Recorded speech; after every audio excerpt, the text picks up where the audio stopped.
Buenos días. Quienes habla su facilitadora, Mari Ontiveros. Yo pues soy médico psiquiatra, psicoterapeuta, profesional forense 2, abogada. En esta oportunidad vamos a facilitarle un resumen o compilación de las unidades 3 y 4 de la materia de psicopatología forense dentro de la especialización técnica. Nuestro segundo encuentro sincrónico. En este vamos a ver aspectos como la personalidad, que proviene del término persona, denominación que se utilizaba en el latín clásico para la máscara que portaban los actores del teatro en la antigüedad. Es decir, la forma como ellos se maquillaban o cómo se vestían, esa era la máscara, pero posteriormente se fue más allá, porque no solamente era el aspecto físico, sino el papel que jugaba dentro de la obra el actor. De allí que nosotros, o la psiquiatría, la psicología toma estos orígenes y los transforma en personalidad, que son las diferentes formas de nosotros reaccionar o interactuar con las demás personas. Todos tenemos roles, todos tenemos máscaras, por decirlo a la manera antigua, porque nosotros somos, en el hogar somos padre, madre o hijos, en la sociedad somos en la profesión que ejercemos, cuando estamos con el amigo, entonces estamos haciendo el rol de amigo, etcétera, etcétera, etcétera. Entonces, la personalidad viene formada por el carácter y el temperamento. El temperamento es innato, es algo que nace con nosotros. Él nos va a impulsar a ser más extrovertido, menos introvertido, ¿sí? Eh, Características genéticas ya condicionadas. Pero el entorno social, todo lo que veíamos en los trabajos anteriores, como la crianza, como la parte escolar, si la hubo o no, si el ambiente escolar fue el idóneo o fue hostil, si hubo bullying, y posteriormente en la comunidad, si vivimos en un entorno donde la comunidad tiende hacia el bien o por el contrario hay mucha droga, poco deporte, pero todo esto va a moldear la personalidad de un sujeto, de un ciudadano. Junto con el temperamento se va a fusionar y nos va a dar la personalidad. Por tanto, la personalidad tendrá un aspecto temperamental, un aspecto caracterológico y un aspecto constitucional. Esto nos habla de los albores del estudio de la personalidad, porque anteriormente en la Constitución se hablaba el biotipo, que era que si la persona era, por ejemplo, delgada, entonces hablábamos de leptosomático, que era de característica más introvertida, más hacia lo esquizo, hacia el aislamiento. El más gordito, de allí que nosotros colocamos el ejemplo de Don Quijote y Sancho Panza, porque Don Quijote representaría el leptosomático, Sancho Panza el pícnico, el más gordito, más, sí, más pequeño, y este se hablaba de que tenía características más afectivas. Y el atlético, que sería la combinación armónica de las características físicas y por lo tanto pues tendría también psicológicamente una armonía psicológica, pero posteriormente se vio que no era así. Puede haber una persona con características pínicas que sea con tendencia esquizoide, que sea con tendencia a estar callado, a la poca comunicación y viceversa. También dentro de los factores de la personalidad, en el temperamento, Hipócrates hablaba de los tipos, de los humores, y de los humores, dependiendo del que predominara, entonces habría gente con características sanguíneas, coléricas, flemáticas o melancólicas. Todo ello está en el material, ¿no? También de la personalidad, hubo estudios a nivel más profundo a través del psicoanálisis. Simon Freud, que es un médico austriaco, neurólogo principalmente, él estudió todo a profundidad lo que era la psique y él fue el que nos dio conceptos como consciente e inconsciente y el preconsciente. En el consciente estaría el yo y está la metáfora del iceberg. Sería la parte que se da cuenta de cómo somos, de lo que nos está ocurriendo a nivel exterior o interior. Pero la parte más grande vendría siendo el inconsciente, que está en el dibujo, está por debajo del agua, ¿verdad? Y el inconsciente tiene el ello, que serían nuestros instintos, y el super yo, que serían las normas que hemos introyectado, que hemos ingresado de nuestros padres, de la escuela, de la sociedad. Entonces, la personalidad tendrá que ver también cómo el yo, la parte consciente, va mediando con esta parte inconsciente que le dice por un lado los instintos y por otro lado las normas para que pueda regularse en sociedad. Por ejemplo, si tendrá un instinto hacia la agresividad y el superior le dice que en sociedad no podemos actuar de esta manera, pues entonces la persona tendrá su regulación. De lo contrario, pues va a caer en conductas delincuenciales, criminales, que es lo que estamos estudiando finalmente, porque va a ceder a su instinto y va a caer, por ejemplo, en violencia de género o agredir a otra persona. Buenos días, Sandra. Ya la veo en pantalla. Bienvenida. Estamos viendo dentro de los factores Buenos la días, personalidad. Sandra, buenos días, doctor. buenos Estoy días. sin electricidad y entonces bueno, logré un móvil por ahí para conectarme y aprovechar de este momento de formación. Chévere, chévere. Am, usted o quienes vayan entrando, igualmente me pueden interrumpir, pueden parar la clase. Esto debe ser una conversación de aprendizaje mutuo, aporte, preguntas, dudas, cualquier cosa es aceptable. Bueno, igual esto queda en YouTube, queda grabado, entonces ustedes pueden repasar la clase a medida que van incorporándose, ¿no? Eh, entonces la personalidad una vez formada, que son la suma de rasgos que se muestran inflexibles. Ok, los trastornos ya, una vez formada, vamos a entrar dentro de los trastornos de la personalidad, que son la suma de rasgos que se muestran inflexibles y desadaptativos. Sabotean el desempeño social o emocional de los individuos y a menudo conducen a complicaciones más serias. No suelen tener cura o tratamiento fácil. Es decir, la, la personalidad no va a durar por toda la vida. Es aquella persona que está interesada en un autoconocimiento, que quiere la perfección, que se da cuenta que hay características dentro de sí que le están haciendo sufrir o que hacen sufrir a otros y que tiene esa disponibilidad de cambiar, la que podrá hacer mejoras en su vida. De lo contrario, esas características, como lo digo, van a producir mucho sufrimiento. De acuerdo a los manuales diagnósticos que nosotros utilizamos, se dividen en tres grupos o clústeres. Tenemos el clúster A, que son las personas más excéntricas. Dentro de ellas están las personas, por ejemplo, trastornos de personalidad paranoide, esquizoide y esquizotípico. ¿Sí? Am, que son más retraídas que el paranoide, por ejemplo. Un ejemplo en la parte forense sería aquel que cree que todo el mundo le va a hacer daño y que por lo tanto ataca en primer lugar, pero es secundario a sus creencias, a los problemas psicológicos que se están presentando. El clúster B es las personas más erráticas, más emocionales, más teatrales, y dentro de ellos están los histriónicos, está la personalidad antisocial y los trastornos de personalidad narcisista y límite de la personalidad. Y finalmente el grupo 3, que son las personas con marcada tendencia hacia la ansiedad, donde están los trastornos obsesivos compulsivos, los evitativos, los dependientes. ¿Sí? Y dentro de los factores de la personalidad, como veníamos viendo, tiene que ver el temperamento, la constitución, el carácter, todos los factores que hemos estudiado en las unidades anteriores.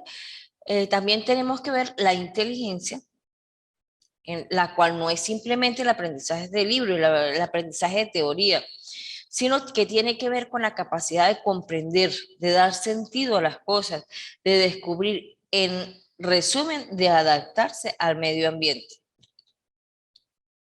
De esto tendremos que en la inteligencia hay varios tipos y por eso está tan estudiado la inteligencia emocional, que es la que da la motivación y es la que utilizamos más y el boom de estudios que hay para poder lograr el aprendizaje, porque nosotros aprendemos más cuando estamos más motivados. Su desarrollo, el desarrollo de la inteligencia dependerá de aspectos biológicos, ambientales, de la educación, de la motivación y hábitos saludables. Un niño puede venir con una buena carga genética, pero si no le damos la estimulación, pues entonces va a llegar hasta cierto nivel. Igualmente, un niño puede venir con déficit, con hándicap, ser más lento que otros para el aprendizaje, pero si nosotros le damos los suficientes recursos, ese niño va a alcanzar toda, todas las características de cualquier otra persona normal. ¿Cómo estudiamos la inteligencia? Bueno, a través de los test. Los psicólogos tienen su test para determinar el coeficiente intelectual, el cual es la media de la población estudiada y que nos lo va a dar en números, en porcentajes. Otro aspecto que influye dentro de la personalidad está la afectividad, con sus emociones que son cómo nos afecta el medio externo a, a nuestra vida interior y es de manera abrupta e intensa. Por ejemplo, la euforia. Tengo una gran alegría, pero ya me gané la lotería. Hoy estoy eufórica, estoy feliz, pero mañana empieza a decrecer esa emoción poco a poco. En cambio, los sentimientos son aquellas emociones, pero que van a perdurar a lo largo del tiempo, más atenuadas, pero a lo largo del tiempo. Por ejemplo, el amor, la afectividad patológica, o sea, patología, cuando hablamos de patología siempre estamos hablando de enfermedad, ¿no? Entonces, dentro de ella tenemos la ansiedad, el pánico, la depresión, la manía, que es un estado exaltado del estado de ánimo, pero anormalmente y que dura durante un buen tiempo, trastorno obsesivo compulsivo, etcétera. Todas estas características de la afectividad me van a repercutir sobre la personalidad. Vamos a comportarnos con el otro de acuerdo al estado emocional que tengamos. La inteligencia igualmente, porque mi personalidad, mi interacción con los otros, si yo tengo déficit cognitivo, no va a ser igual a una persona que tiene un coeficiente intelectual normal. Entonces, si hablamos de psicopatología forense, entonces vamos a ver todas el estudio de las causas, síntomas, evolución y tratamiento de los trastornos mentales. Ya estábamos viendo la personalidad, que es la base de todo. Ajá, los trastornos de la personalidad.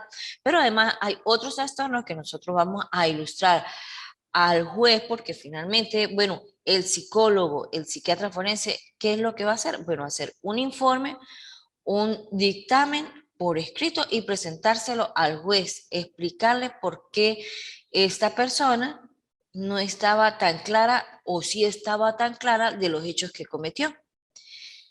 En un sentido amplio, la psicopatología integra también conocimiento sobre la personalidad, lo que venimos hablando, la conducta patológica, la estructura familiar y el entorno social. La psicopatología de la delincuencia es el estudio del comportamiento del ser humano motivado por un trastorno mental que tiene incidencia en la administración de justicia.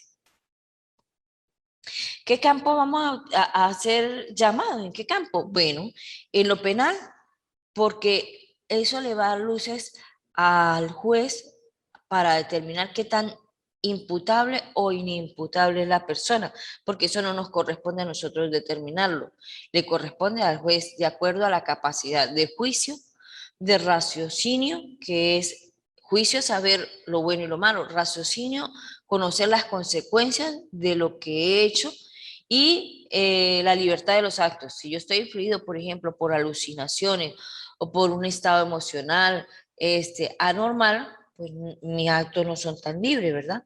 Igualmente cuando soy coaccionado bajo amenaza u otras condiciones. En los casos de tortura, secuestro, agresión física, porque nosotros podemos determinar el grado de afectación de la víctima, bien sea por un secuestro, en la violencia de género, la violencia sexual. El estudio de personas que tienen que ver con la drogodependencia por consumidor de droga, pues es merecedor de ayuda con los medios de salud para su rehabilitación. Y en el campo civil, porque podemos determinar el deterioro de la capacidad intelectual para determinar la capacidad, ¿verdad? La responsabilidad civil, validez de contratos, indemnizaciones por accidentes de tránsito, a nivel laboral, tanto afectación de la víctima como la capacidad para ejercer determinado cargo. Entonces nosotros, la idea es estudiar dentro de la psicopatología, o por lo menos conocer, porque es un estudio muy extenso, a nivel de posgrado, por lo menos nosotros los 3 años estamos viendo psicopatología.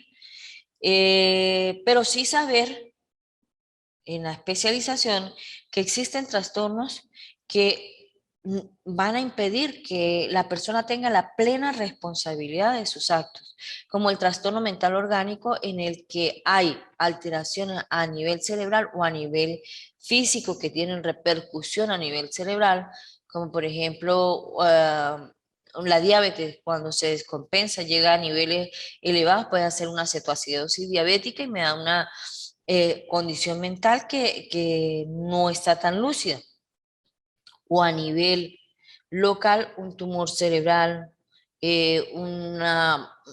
por ejemplo, como la cisticercosis, la parasitosis por comer cerdo no tratado.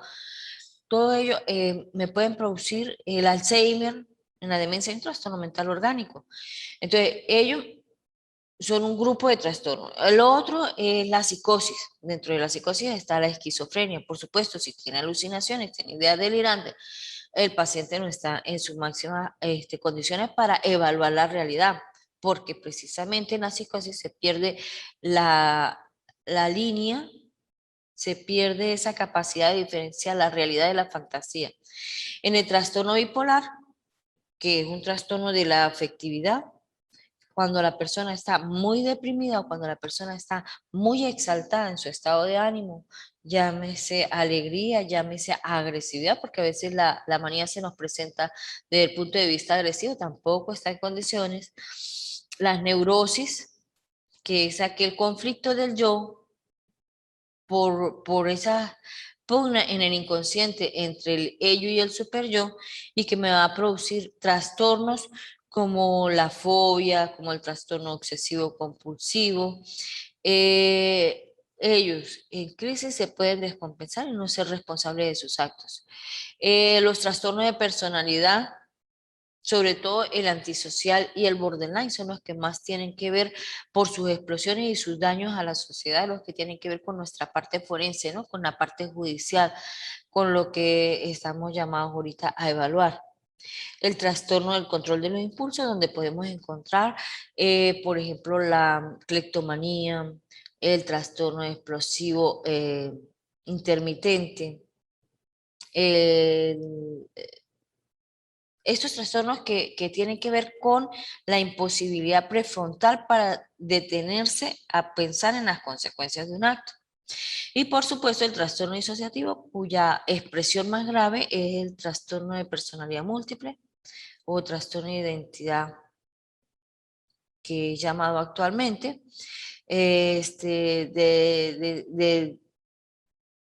sí, de disgregación de esa personalidad. Pero en la forma más simple podemos perder la memoria o perder el sentido de la realidad, estar en un estado confusional similar al psicótico de manera transitoria, que impide el sano juicio y raciocinio de los actos. Ahora bien, en cuanto a la valoración, abordaje y tratamiento forense de la persona que delinque, para hacer la valoración nosotros nos vamos a basar en la historia clínica. Aquí vemos la estructura de una historia clínica, que es básicamente la estructura del peritaje, donde vamos a colocar los datos de identificación, la procedencia de la solicitud, si no la solicita el fiscal o la defensa o el juez, el motivo de la consulta y la enfermedad actual, que es desde cuándo presenta los síntomas la persona, cuántas veces ha sido tratado por la misma patología o si aparece en ese momento, las características del trastorno o la enfermedad que padece, los antecedentes personales, los familiares, los hábitos psicobiológicos dentro de lo que está el consumo de sustancias, donde tenemos el sueño, porque una de las cosas que se altera más cuando tenemos alguna patología mental es el sueño. El sueño es el primero que aparece, uno de los primeros que aparece. Realizamos el examen mental del individuo, las evaluaciones complementarias, hacemos un diagnóstico, las conclusiones de por qué llegamos a ese diagnóstico. Bueno, la persona tiene antecedentes de que en su familia, por la rama materna, hay personas que se deprimían, otras personas que hacían cosas que rayaban dentro de la incoherencia. Además, esta persona a los 17 años tuvo una depresión y estuvo en cama y no se quería parar. Ahorita a los 23 presenta que empezó con insomnio, que se salía a la calle, que decía que tenía mucha plata, empezó a comprar y a hacer negocios. Por lo tanto, decía cosas incoherentes, como que era el rey en un poblado eh, determinado. Bueno, todo lo que me dice que está exaltado en su estado de ánimo. Si yo tengo síntomas depresivos y tengo síntomas maníacos, establezco un diagnóstico de trastorno bipolar y finalmente hago las recomendaciones. Mire, este paciente debe ser eh, incluido en un programa de tratamiento hospitalario si está en plena crisis o de tipo ambulatorio si ya salió de la crisis y mantiene su tratamiento. De esta manera más o menos es que nosotros vamos a abordar el caso. ¿Cuáles son las pruebas complementarias? Bueno, nosotros tenemos que hacer tomografía o electroencefalograma o resonancia magnética, porque no de entrada vamos a determinar que todo es psicológico. Psicológico no quiero decir yo en el sentido de que no sea real. El trastorno bipolar no va a presentar ninguna alteración en la tomografía o en el electroencefalograma, pero hay alteraciones a nivel de neurotransmisores que es lo que explican la conducta del sujeto.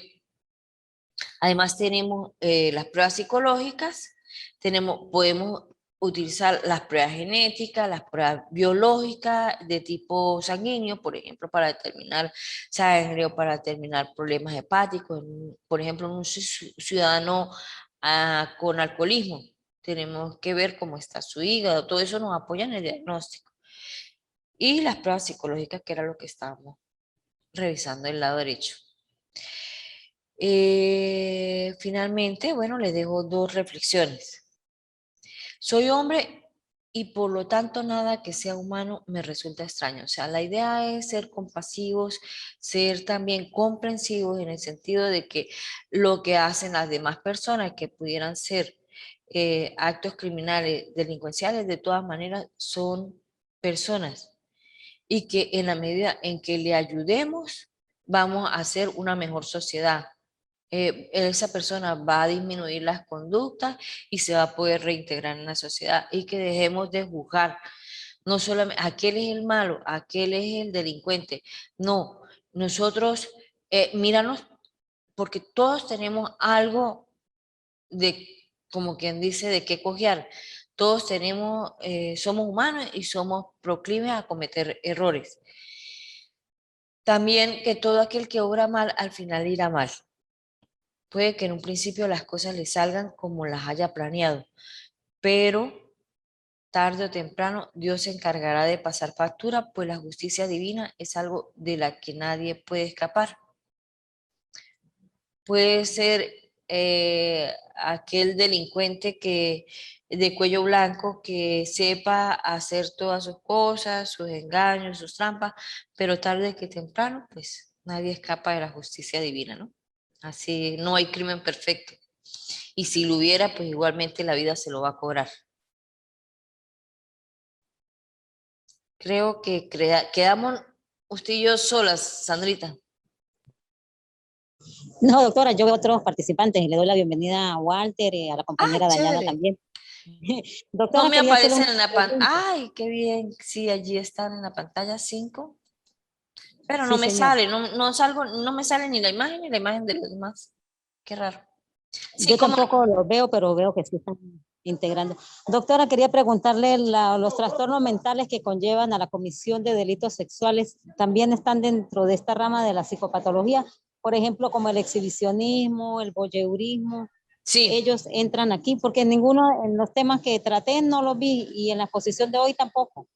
eso estarían dentro del trastorno de los impulsos. Este, yo los vería desde allí, sí, pero también sería como otra materia aparte que son los trastornos sexuales. Este, allí estarían las parafilias. Y dentro de las parafilias estarían la pedofilia, por ejemplo, que imagínense, en el área forense súper importantísimo para estudiar, pero sería objeto de toda una materia. Sí, el voyerismo, el exhibicionismo, la pedofilia, pero aunque ellos se traten como trastornos de la sexualidad, ellos tienen la capacidad para colocarse bajo tratamiento, acudir a psicoterapia, acudir a un psiquiatra, acudir al manejo de sus emociones. Por lo tanto, ellos son, son imputables. Ellos tienen que responder por sus actos. Es como el trastorno de personalidad antisocial. Sí es verdad, tiene un trastorno de la personalidad, pero si por ser antisocial no tuvo la empatía para, por ejemplo, en un homicidio, para sentir el dolor de la otra persona, para sentir el dolor de sus familiares, el hecho de que tenga un trastorno de personalidad no le exonera de su responsabilidad y por lo tanto de cumplir la pena que le impartan.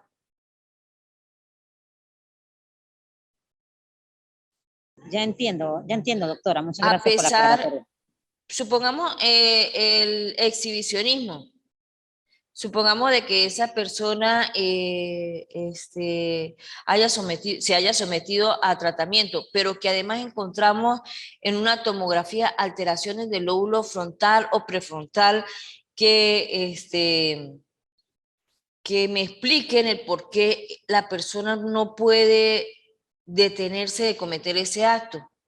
Bueno, entonces el psiquiatra estaría en la posición de explicarle al juez para que el juez atenúe la pena que le vaya a imponer, mas no lo va a eximir porque esa persona pudiera ir, por ejemplo, a un psiquiátrico.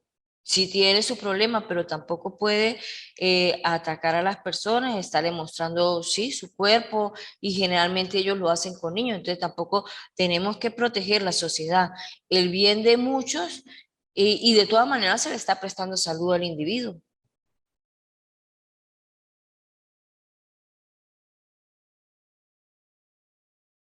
¿Alguna otra pregunta? Tenemos la última actividad es bellísima, ¿no? Porque ver la película y aplicar todos estos conceptos que hemos revisado. Desde cuando hablábamos de si el criminal nace o se hace. Bueno, ustedes pueden decir, eh, todo en la película se presentaron aspectos de personalidad, aspectos sociales o aspectos de trastorno mental que determinaron o que ayudaron a esclarecer el hecho. Porque ¿de qué estábamos hablando de la psicopatología? Es una de las partes del estudio de lo que es el perfil criminal, ¿verdad? Entonces, es como la criminología, exactamente que la psicología criminal es la criminología. Doctora, ¿cómo está? Muy buenos días. Buenos días.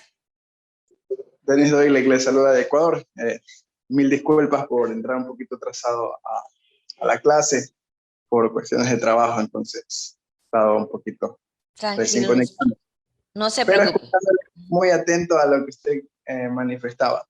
Tengo una inquietud, doctora. ¿Sí? Eh, Acá en Ecuador, no sé si usted tiene conocimiento, estamos viviendo una crisis carcelaria de una muy mala forma. Se está trasladando a las calles este problema carcelario. ¿Cómo se podría atender a este tipo de personas que están causando crímenes atroces, inclusive publicando videos de decapitamiento, mutilaciones y en sí también de lo que es incinerar a los cuerpos de ahí mismo de la cárcel? Entonces, una perspectiva de eso, que usted con su conocimiento nos ayude. Bien, no tenía conocimiento, pero créanme, sí se ve mucho este tipo de conducta y aquí en Venezuela también. Y es espeluznante porque eh, ese tipo de, como por ejemplo las decapitaciones no se veía y también aquí se empezaron a ver.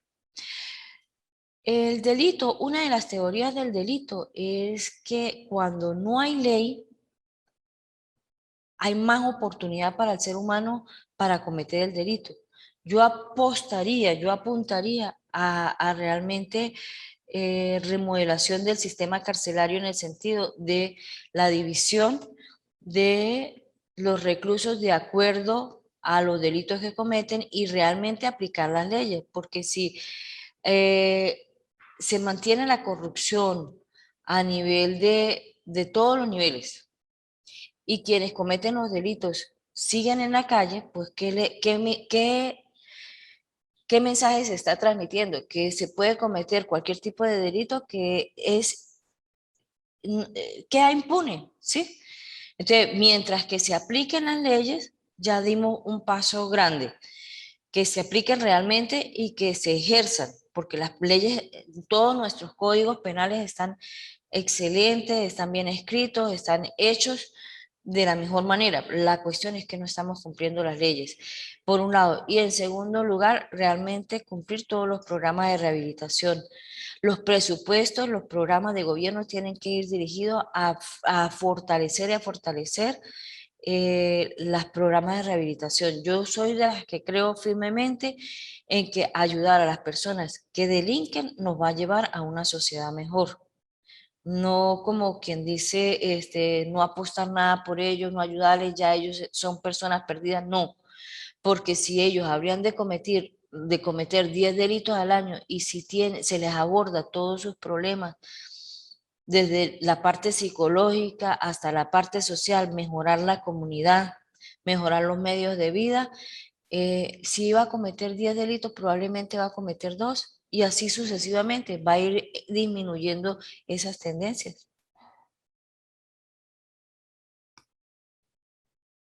Pienso yo, es todo de mejorar. eh, Desde que usted mejora simplemente la vivienda, que empieza a dar charlas sobre lo que debe ser la organización, lo que debe ser la limpieza, cuando usted tiene un ambiente más bonito, ya le provoca hacer el bien. Entonces, todas esas charlas a nivel de comunidad, a nivel carcelario, a nivel de las instituciones, si se reforzaran todos esos programas, pues habría bastante cambio. Es esperanzador el futuro, digo yo. Gracias, doctora. Y otra situación, analizando cada uno de los textos que usted nos proporcionó y en base a diversas teorías como la de César el Lombroso, la de Stinstein y las teorías actuales como la de Durkheim, manifiestan acerca, por ejemplo, Lombroso manifiesta sobre el delincuente que nace. En este caso, las otras teorías manifiestan como el delincuente que se hace. Estamos viviendo en una sociedad que prácticamente se puede avisorar de que el delincuente se hace por situaciones netamente del ambiente, es decir, sociales, culturales, y es un tema bastante complejo para la sociedad, tanto ecuatoriana, venezolana, y la cuestión es buscar soluciones, pero por ejemplo acá en Ecuador se ha escapado de las manos, la delincuencia se ha elevado muy, pero muy rápido en relación a lo que son delitos de impacto como el tráfico de drogas. ¿Cómo combatir aquello y que las personas no se vinculen a esto desde muy temprana edad, doctora? Todo tiene que ver con familia, definitivamente. Fue interesantísimo, empezando por si el delincuente se hace o nace, ¿no? Está el delincuente nato, efectivamente, que habrá lombroso, y lo vemos en las familias donde todas las condiciones son las ideales, y sin embargo aparece, por ejemplo, el asesino en serie, ¿sí? Eh, pero también vemos la persona que tiene como una condición con una tendencia a, pero que se le inculcan valores y que aunque sus instintos le digan, sí, yo me voy a robar este lapicero, por ejemplo, que se empieza por cosas pequeñas, va a haber algo dentro de él mucho mayor que le dice no. ¿Por qué? Porque se han establecido buenos vínculos familiares. Cuando usted establece vínculos familiares idóneos, cuando usted ha aceptado como es, cuando usted, su familia le inserta desde pequeño, usted es una persona buena, una persona honesta, eh, esos son los mensajes que usted va a recibir todo el tiempo, ¿sí? Entonces cuando usted tenga, cuando yo, digo cualquiera, tengamos ese instinto, me voy a robar esto, va a haber la vocecita que me va a decir no, porque yo me considero o me identifico como una persona honesta, por tanto no lo hago. Y si llegara a hacerlo, la misma persona, su diálogo interno le dice, no, este no soy yo, un acto no me define. Yo sigo siendo honesto y voy a tratar de reparar en la sociedad eso que hice. ¿Ve? Entonces, por eso es tan importante comenzar desde la familia. Si hay esperanza, es como el cuento de la estrellita en el mar, la persona que recogía y tiraba estrellas al mar y el otro le decía que para qué lo hacía. Si una sola estrella que salvaba no hacía la diferencia, pero la persona decía, sí, para esta estrella sí fue la diferencia, para por lo menos la que salvé. Entonces, no nos desanimemos, tratemos de reforzar esta parte porque una familia va a multiplicarse por 10 familias y poco a poco iremos comenzando. Compañeros, querido equipo, se nos acaba el tiempo. Jason nos dice que debemos terminar. De todas maneras, quedamos por WhatsApp. Está interesantísima la conversación. Todo lo que quieran ustedes que ampliemos por WhatsApp, igualito ustedes me preguntan que yo se los voy a responder. Tenemos hasta el lunes. El lunes cerramos ya todas las notas, ¿no? Entonces, eh, hoy era el final, ya terminar. Sin embargo, les voy a dar domingo y lunes porque sé que hay gente que está trabajando ya para terminar todo lo que les haga falta, más lo de la película, ven el fin de semana, el domingo lo termina de llegar, cualquier cosita que les quede el lunes y entonces ya terminamos por allí. Ok, encantada. Gracias, doctora. Muchas Muy gracias, amable. doctora.